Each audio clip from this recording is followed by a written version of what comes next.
몇 가지 광고 말씀드립니다. 내일은 여성 금식 기도회가 있습니다. 교회 출발을 9시 30분에 교회에서 출발하도록 하겠습니다. 11월 8일 금요일 사랑의 연탄 나눔 행사가 있습니다. 오전 10시에 교회에서 모여 출발합니다. 많은 분들이 참석해 주시면 감사하겠습니다. 토요일 주일 이어서 시심청년부 2일 찻집 및 홈커밍 데이가 진행됩니다. 관심 가져주시고 예배 후에 다니엘 기도회로 바로 진행되어집니다. 혹여나 시간이 안 되시는 분들은 조용히 뒤로 나가주시면 감사하겠습니다. 이 시간 우리에게 주시는 하나님의 말씀은 신약 성경 누가복음 11장 29절에서 32절 말씀입니다. 누가복음 11장 29절에서 32절 말씀입니다. 신약 성경 113면 전후에 있습니다. 찾으신 줄로 알고 한 절씩 교독하시고 32절은 함께 합독하여 읽겠습니다. 제가 먼저 29절 말씀 받들어 있습니다. 무리가 모였을 때에 예수께서 말씀하시되 이 세대는 악한 세대라. 표적을 구하되 요나의 표적 밖에는 보일 표적이 없나니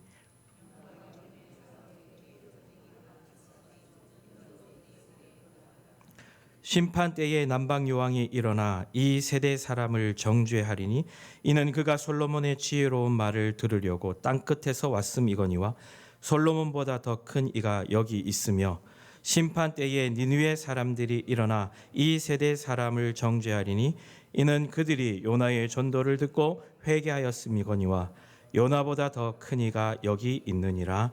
아멘. 기도하겠습니다. 하나님, 말씀 앞에 섭니다. 자격 없는 내 힘이 아니라 십자가의 보혈을 의지하여 하나님 앞에 나아갑니다.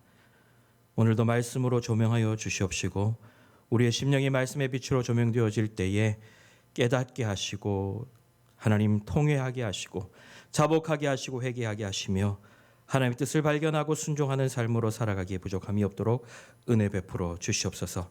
전하는 자나 듣는 자가 한 성령으로 은혜 받고 도전받으며 결단하는 시간 되게 하시옵시고 주의 영이 임하는 귀한 시간 되게 하옵소서. 말씀하실 예수님의 이름으로 기도하옵나이다. 아멘. 할렐루야. 우리는 누가복음을 매주 수요일마다 강해로 듣고 있습니다. 매주 이 누가복음을 통하여서 지금까지 예수님께서는 많은 기적을 행하셨고 하나님 나라의 임하심을 선포하시며 여기까지 베풀어 주셨던 것을 알고 또 말씀을 통해서 배웠습니다. 오늘 본문은 그런 시대적 배경 속에서 무리들이 모였을 때에 있었던 사건을 기록하고 있는 부분입니다. 무리가 모였을 때 예수님께서는 그 무리들을 향하여 이 세대는 악한 세대라고 책망하십니다. 예수님께서 왜 이들을 향하여서 이 모인 무리들을 향하여서 악한 세대라고 이렇게 말씀하셨을까요? 이것을 살펴보려면 앞서 보았던 14절에서 16절 말씀을 보아야 조금 알 수가 있습니다. 우리 11장 14절에서 16절 말씀 함께 읽겠습니다. 같이 읽습니다. 시작. 예수께서 한 말 못하게 하는 귀신을 쫓아내시니 귀신이 나가매 말 못하는 사람이 말하는지라. 무리들이 놀랍게 여겼으나 그 중에 더러는 말하기를 그가 귀신의 왕 바알세불을 힘입어 귀신을 쫓아낸다 하고 또 더러는 예수를 시험하여 하늘로부터 오는 표적을 구하니. 아멘. 무슨 말씀입니까? 이들은 좀 전에 말 못하게 하는 귀신 들린 사람이 쫓겨나가는 기적을 경험하였습니다. 그것을 분명히 눈으로 목도하였습니다. 어디 이뿐이겠습니까? 오늘 본문에 나오는 무리들은 예수님 당시에 예수님께서 표적과 이적을 베푸실 때마다 그 표적과 이적을 직접 눈으로 목격하였을 뿐만 아니라 실제로 오병이어의 떡과 물고기를 받아 먹었던 경험했던 그러한 무리였다라는 것입니다. 그러나 기적을 분명히 보았고 경험하였지만 이 무리들은 주님을 마음으로 믿지 못하였습니다. 표적을 보고 그 표적을 경험함으로써 예수님을 주인으로 인정하고 예수님을 마음에 모셔서 메시아로 영접하면 얼마나 좋았겠습니까? 그러나 무리들은 그럼에도 불구하고 그들의 마음을 열지 않았습니다.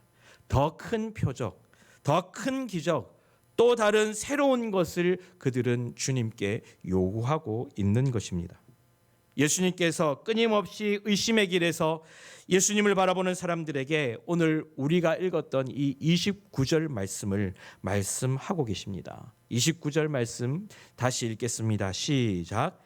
무리가 모였을 때에 예수께서 말씀하시되 이 세대는 악한 세대라 표적을 구하되 요나의 표적밖에는 보일 표적이 없나니. 아멘. 이 세대를 주님께서는 악한 세대라고 말씀하셨습니다. 여기서 악하다라고 하는 이 악한이라고 번역된 헬라어 원어는 포네로스라는 단어입니다. 이 포네로스라는 단어는 나쁘다, 나쁜 이러한 의미와 아프다, 아픈이라는 의미가 함께 있습니다. 이 악한 세대가 왜 나쁜 세대입니까? 그들은 병들어 있기 때문에 그렇습니다. 병들어 있기 때문에 이들은 포네로스, 아픈 자들인 것입니다. 어떤 병입니까? 바로 자기만 아는 이기주의적인 병, 자기만 알고 있는 욕심과 이기심에 사로잡힌 그 병에 걸려 있습니다. 분명히 이들은 오병이어의 기적을 경험하고 주님을 따라다녔습니다. 그 당시는 자기에게 먹을 것이 주어졌고 배고플 때의 양식이 해결되어졌습니다. 그러나 시간이 가면 갈수록 자신과 상관없는 표적, 예수님께서 행하시는 병자를 고치는 표적들이 자기에게 보여지는 표적이 아니라 그 병자에게 고쳐진 표적이기 때문에 그들은 자기 욕심을 채우기 위한 표적, 자기만을 위한 표적을 구하고 있는 것입니다. 다시 말하면 그들은 하나님을 바라보고 예수 그리스도의 표적을 통하여서 하나님 나라를 소망하는 것이 아니라 나의 욕망, 내 욕심, 내가 원하는 것들을 채우고자 예수님을 따라다닌 것입니다. 내 욕망을 채워줄 분, 내 욕망을 채워줄 기적, 내 욕망을 채워줄 표적이 그들에게 필요했던 것입니다.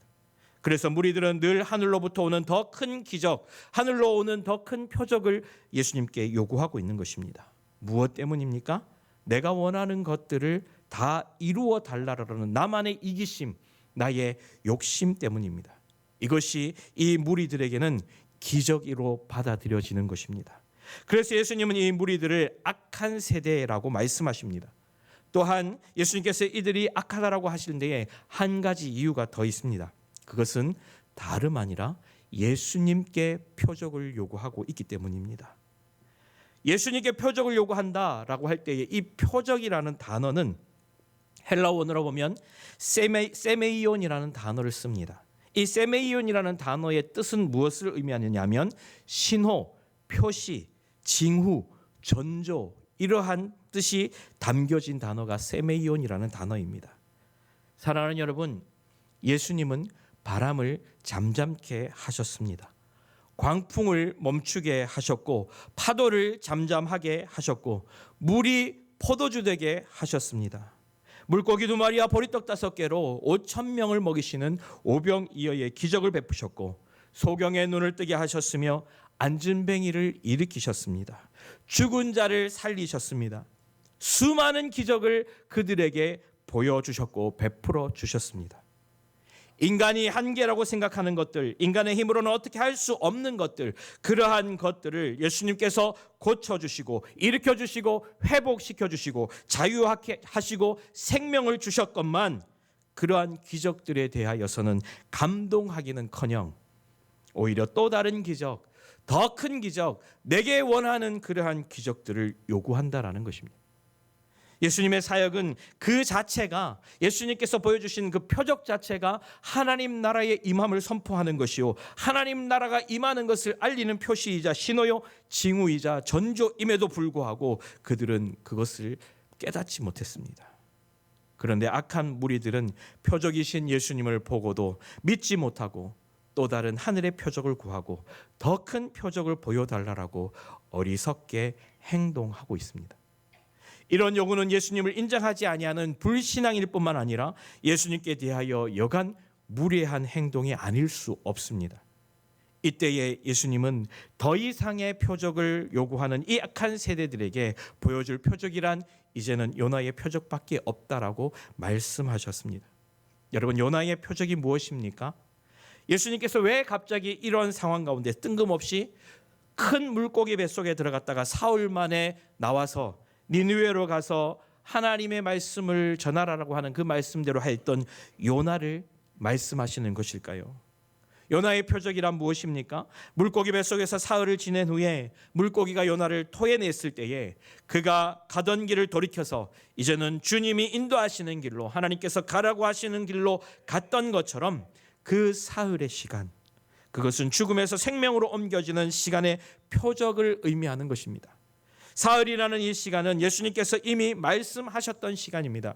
요한복음 2장 19절 말씀에는 저 성전을 헐라, 내가 이 성전을 3일 만에, 사흘 안에 내가 일으키리라라고 말씀하셨습니다.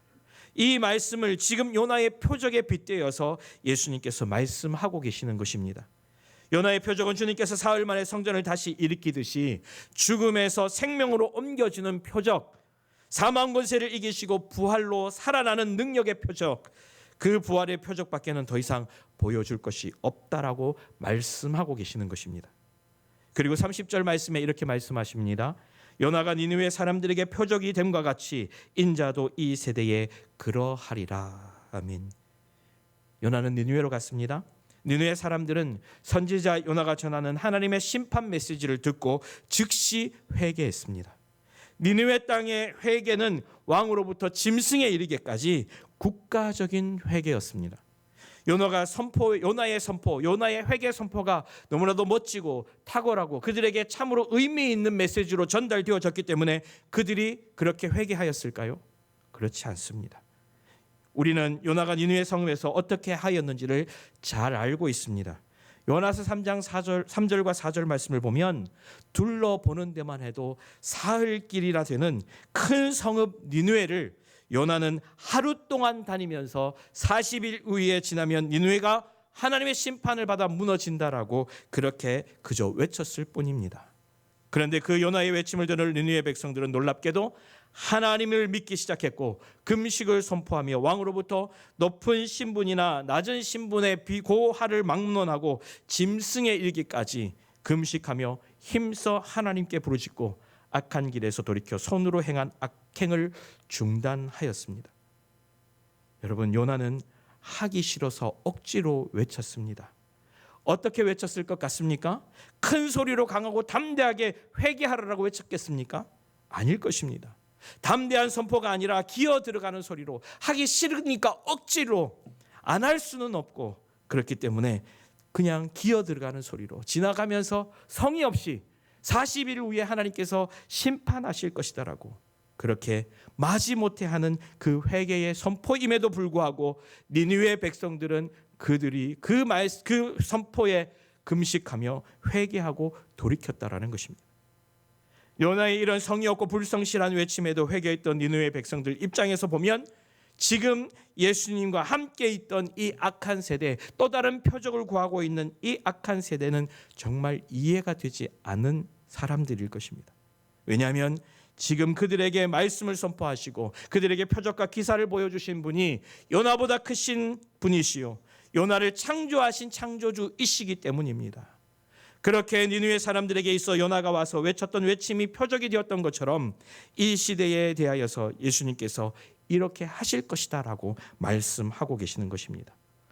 죽은 지 사흘 만에 부활하셨을 때에 그 부활을 이제 받아들이고 그 부활 사건을 기점으로 하여서 누구든지 주님께로 돌이키고 주님께로 돌아와서 영접하면 구원하시겠다라는 그 놀라운 표적을 보여주시겠다라는 것을 미리 말씀해 주고 계시는 것입니다. 느니웨 사람들은 요나의 그 성의 없는 외침에도 불구하고 어쨌든 돌이켰습니다. 요나가 한마디 회개를 선포하고 제사함을 선포했을 때에 그들은 돌이켜서 12만이 넘는 사람들이 구원받았던 사건을 예수님께서는 그 악한 세대에 빗대어서 말씀하고 계신 것입니다. 그리고 31절과 32절 말씀에 이렇게 기록합니다. 같이 읽겠습니다. 시작. 심판 때에 남방 여왕이 일어나 이 세대의 사람을 정죄하리니 이는 그가 솔로몬의 지혜로운 말을 들으려고 땅끝에서 왔음이거니와 솔로몬보다 더 큰 이가 여기 있으며 심판 때에 니느웨 사람들이 일어나 이 세대 사람들을 정죄하리니 이는 그들이 요나의 전도를 듣고 회개하였음이니라. 요나보다 더 큰 이가 여기 있느니라. 아멘. 여러분, 이 두 구절에는 공통적인 내용이 반복되어져 있습니다.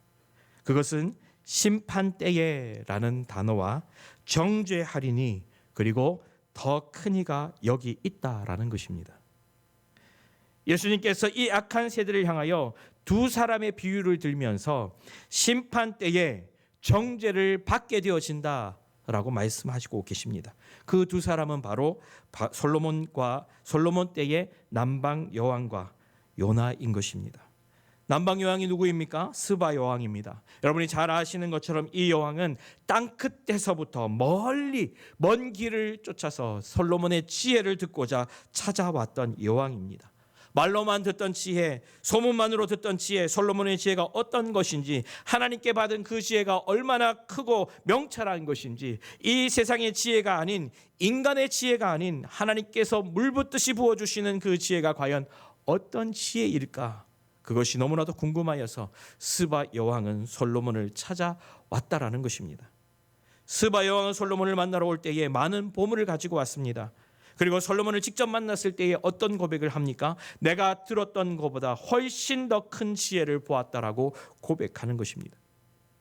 예수님은 솔로몬에게 부어주신 하나님의 지혜를 확인하고 싶어 그 먼 길을 달려왔던 스바 여왕을 비유를 통하여서 구원받고자 하는 심령의 마음을 표현하신 것입니다. 무슨 말이냐 하면 심판 때에 정죄한다라는 것의 의미가 무엇이겠습니까? 심판 때에 니느웨 사람들이 일어나 이 시대 사람들을 정죄하고 그렇게 한다라는 것, 이방 여인 남방 여왕 스바의 여왕이 심판 때에 믿는다고 하는 사람들을 정죄할 뿐만 아니라 이방 민족 니느웨 백성들이 오히려 요나의 전도를 받고 회개하여 주의 백성들이 되어 자신이 주님의 백성이라고 철석같이 믿고 있던 이 시대의 사람들을 정죄하게 된다라는 것입니다. 왜입니까? 우리 예수님은 솔로몬보다 더 크신 분이시요 요나보다 더 크신 분이신데 그분을 믿지 못하고 받아들이지 못하기 때문이라는 것입니다. 사랑하는 여러분, 예수님은 지금 우리에게 오셨고 지금 이 예배의 자리에 함께 계신 줄로 믿습니다. 예수님께서 여기 계시다라는 것은 솔로몬보다 더 크신 이가 여기 오셨다라는 것이요, 모세보다 더 큰 이가 여기 오셨다라는 것이요, 요나보다 더 큰 이가 오셨다라는 뜻입니다. 하나님께서 그 아들을 보내셨음에도 불구하고 솔로몬보다 요나보다 더 대접할 줄 모르고 알아볼 줄 모를 뿐만 아니라 오히려 그를 십자가에 매달아서 죽게 만들었던 이 세대, 이 악한 세대가 또 어디에 있겠습니까? 그렇습니다. 오늘을 살아가는 저와 여러분은 어떤 세대입니까? 선한 세대라고 생각하십니까? 악한 세대라고 생각하십니까? 솔로몬보다 더 큰 이가, 요나보다 더 크신 이가 지금 우리 가운데 이미 와 계십니다. 우리는 이미 예수님이 누구신지를 말씀을 통하여서 듣고 깨닫고 알고 믿고 있습니다. 그러나 그럼에도 불구하고 우리는 여전히 오늘 본문에 예수님 당시에 악한 세대들이 구하는 표적을 구하는 자처럼 우리의 삶을 위하여, 나의 이기적인 욕망과 욕심을 위하여 더 큰 표적을 구하고 계시지는 않습니까? 이 시대를 지배하고 있는 어둠의 영적 세력, 어둠의 영이 5가지가 있습니다. 첫 번째는 만몬의 영입니다. 만몬은 물질을 다스리는 영입니다. 사람들을 물질의 노예로 만들어서 물질을 쫓아가게 만듭니다. 물질을 숭배하게 만들고 모든 삶의 가치 기준을 물질에 두게 만들어서 사람들을 물질을 우상 숭배하게끔 만듭니다. 그래서 물질이 인생의 주인이 되면 주님이 보이지 않습니다. 물질이 인생의 주인이 되면 주일이 지켜지지 않게 됩니다. 두 번째로는 음란의 영입니다. 음란을 통하여서 교회를 무너뜨리고 가정을 무너뜨리고 청소년과 이성에 대한 잘못된 가치 기준을 심게 만들어서 삶을 피폐하고 망치게 만듭니다. 인생을 망하게 만듭니다. 세 번째는 중독의 영입니다. 컴퓨터 게임과 마약, 내가 좋아하는 건강, 운동, 우리에게 전혀 중독처럼 여겨지지 않는 것들, 그러한 것들도 잘 살펴보면 중독으로 퍼져가는 경우가 참 많습니다. 매일매일 반복해서 해야 하고 매일매일 하게 되어져서 끊어버리기 힘들게 되어지는 것들을 좋은 것으로 포장되어져서 중독되어지는 경우 얼마나 많은지 모릅니다. 네 번째로는 분열의 영입니다. 교회 안에서의 분열, 가정 안에서의 분열, 서로 믿지 못하게 하고 시기하고 질투하게 하고 미워하게 함으로 당을 짓게 만들고 편을 가르게 만드는 분열은 사탄이 교회와 가정과 공동체를 자신의 놀이터로 만드는 도구인 것입니다. 마지막 다섯 번째로는 미혹의 영입니다. 속이는 영입니다. 헛된 것을 꿈꾸고 쫓아가게 만들고 거짓을 만들어 속이게 만듭니다. 잘못된 것을 마치 올바른 것인 것처럼 포장하고 속아서 넘어지게 만들고 걸려서 넘어지게 만듭니다. 웅덩이에 빠지고 말게 만듭니다. 사랑하는 여러분, 저와 여러분의 기도 가운데 이 다섯 가지 어둠의 영적인 부분 가운데서 얼마나 자유로우십니까? 우리는 나의 이기적인 욕심을 채우기 위하여서 예수님께 기도로서 이러한 다섯 가지의 어둠의 영적인 것들을 더 큰 표적인 것처럼 구하고 계시지는 않느냐라는 말입니다. 저와 여러분의 기도 제목 가운데 이러한 것들은 없습니까? 우리 가정에, 우리 공동체에, 내 삶의 터전에 더 많은 물질, 더 많은 건강, 더 좋은 것들, 더 즐거운 쾌락, 더 좋은 것들로 인하여서 내가 끊어버리지 못하는 것들, 그러한 것들을 내가 내 마음속에 품고 있으면서 하나님 앞에 그것들을 위하여 기도하고 요구하고 계시지 않느냐라는 것입니다. 가장 크신 예수님을 내가 믿는다고 하면서 여전히 우리가 이 악한 세대가 구하는 표적을 구하고 있지 않느냐라는 것입니다. 사랑하는 여러분, 우리가 세상 속에 살아가면서 나만을 위한 삶을 사는 악한 세대가 구하는 표적을 따라 사는 삶이 아니고, 또한 세상에 살지만 세상의 마음에 빼앗겨 사는 삶이 아니라 세상 가운데 우리가 살아가고 있지만 세상보다 크신 예수 그리스도가 내 안에 있다라는 것을 잊어버리지 않고 산다면 우리는 이 세상을 살아가는 삶의 태도를 달리하게 될 것입니다. 사랑하는 여러분, 저와 여러분에게 가장 큰 표적 무엇이라고 생각하십니까?